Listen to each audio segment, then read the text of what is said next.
Le plus difficile pour les gendarmes d'une petite commune comme Saint-Maximin, c'est d'arriver à repérer les affaires urgentes, celles qu'il faut régler en priorité parce qu'elles peuvent dégénérer. Ce matin-là, c'est Mylène, 28 ans, qui est de permanence à l'accueil. Allô? Oui, ne quitte pas, je te passe le gradé de permanence. Mylène travaillait dans les assurances il y a encore 3 ans. Elle a décidé de changer de vie. Elle voulait servir et protéger la population. Bonjour madame. Et elle est servie. À peine la grille ouverte, un défilé incessant commence. Je vous laisse patienter, je m'occupe de vous dans 2 minutes. Hein.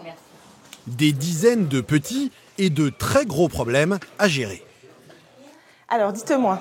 J'ai retrouvé ma voiture abîmée. C'est quoi comme menace? Qu'il allait s'occuper de mon cas. Un instant, hein. Gendarmerie de Saint-Maximin, bonjour.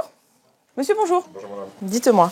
C'est pour une plainte pour une fraude à la carte bancaire. Alors. Toute la journée, entre le téléphone qui sonne et les dépôts de plainte, Mylène ne sait plus où donner de la tête. Allez, je vais voir avec lui. Vous quittez pas, hein. Ne quittez pas. On sait que ça s'arrête pas, ouais. C'est. On n'a pas le temps de s'ennuyer. Ben voilà, c'est reparti. Un rythme soutenu, et pourtant Mylène doit garder les idées claires. Car au milieu de toutes ces affaires, elle doit repérer celles qui peuvent tourner au drame et réagir au plus vite. C'est justement ce qu'elle va devoir faire maintenant. Bonjour, donc voilà, c'est vous que j'ai eu au téléphone tout à l'heure, vous l'avez récupéré. Cette femme est à bout de nerfs. Elle vient porter plainte contre son ex-mari qui installe ses panneaux un peu partout dans la commune. Dessus, il inscrit dans le détail toutes les querelles du couple. Ça, c'est votre adresse? Ah ouais, d'accord. Accusation mensongère, harcèlement, manipulation, privé de mon fils. Ah ouais, d'accord. Privé de mon fils, 6 mois, poussée, dépression, suicide. Du harcèlement, puni par la loi. L'ex-mari, un commercial de 50 ans, encourt 3 ans de prison et 45 000 € d'amende. Mais ce qui inquiète surtout Mylène, c'est qu'il a déjà été condamné pour des violences sur son ex-femme. Il m'a dit de toute façon, je vais t'isoler, il me dit tu longeras les murs, les gens vont te fuir, tout ça va devenir infréquentable. Mais c'est ce qu'il veut. L'ex-mari pourrait en venir aux mains. Dans ce genre de cas, les gendarmes doivent intervenir au plus vite. Bah là, au vu des accusations, quand même, c'est, je dirais plus que grave, hein, parce que quand même, il y a son nom, son prénom, il y a son adresse, et tout ce qui met comme accusation, harcèlement, manipulation, c'est... Avant que l'affaire ne dégénère, Mylène mobilise ses collègues pour tenter de retrouver cet homme. Du coup, il s'amuse à placarder tout ça. Voilà, la dame, elle dépose plainte contre lui. Comme elle l'a vu ce matin au centre de Saint-Maximin, il tournerait. L'ex-mari vit à l'autre bout de la France. Mais d'après son ex-femme, il rôderait actuellement dans les environs. Ses 2 collègues de Mylène, Jérémy et Jonathan, vont tenter de l'interpeller. Ils connaissent la marque de sa voiture et son immatriculation.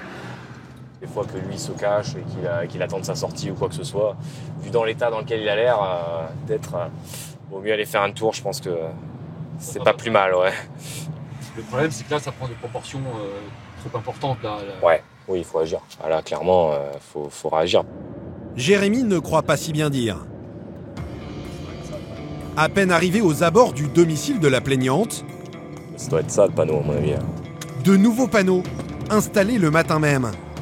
Les gendarmes vont en découvrir tous les 500 mètres. Étonnant.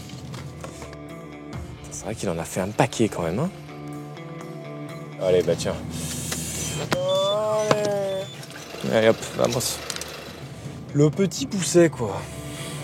5 panneaux en l'espace de quelques kilomètres. Un véritable acharnement. S'il faut, il en rajoute à fur et à mesure. Mais ouais, mais c'est ça. Hein. En fait, s'il faut, là, on lui court derrière. Hein. Mais après avoir patrouillé dans tout le quartier en suivant les panneaux, Jérémy et Jonathan ne parviennent pas à localiser l'ex-mari.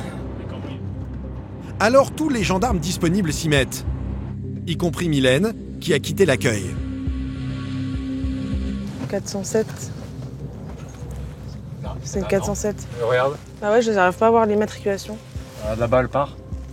Non, c'est une ancienne IMAT. L'affaire va mobiliser les gendarmes une journée entière. Et finalement... Ah, la 407. Ah, il est là, sa 407. Elle est là. Là. Ah, d'accord. Elle est garée. L'homme vient d'être interpellé par une patrouille juste à côté de l'école de son fils. Et devant Mylène, il donne une toute autre version de l'histoire. La victime, ce serait lui. Elle fait passer pour un voyou. Elle a dit que j'avais voulu tuer mon fils. Et pendant 5 ans, elle m'a détruit. Elle m'a détruit.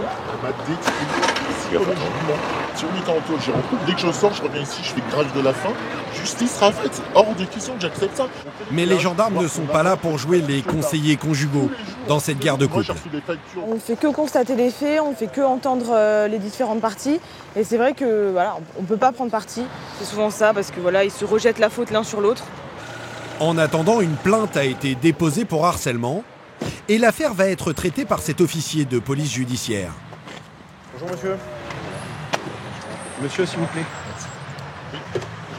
C'est vous qui avez mis les panneaux. Oui. Bah, écoutez, pour ces raisons, donc pour le harcèlement et pour la diffamation envers votre époux, je vais vous passer un garde à vue. D'accord, c'est pas une diffamation. Non, bah, peut-être, mais il faudra vous en répondre. Pour prouver le harcèlement, les gendarmes doivent démontrer que c'est bien lui qui dépose tous ces panneaux dans la région. Et ça ne va pas être très long. Faire une perquisition dans votre automobile. Bon, je ne mets pas les menottes, monsieur, mais enfin, je vous convie. Voilà. Vous pouvez m'ouvrir, s'il vous plaît.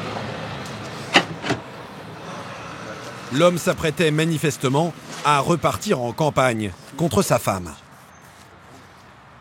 Le harcèlement est constitué, quoi, l'infraction est là, et qui plus est, les diffamations, vous avez bien vu là dans la perquisition, les panneaux, il en sème un petit peu partout, donc au-delà du fait qu'il veuille faire grève de la faim, ce qui n'est pas interdit, malheureusement, il est injurieux envers son ex-épouse, et puis il porte préjudice à cette femme.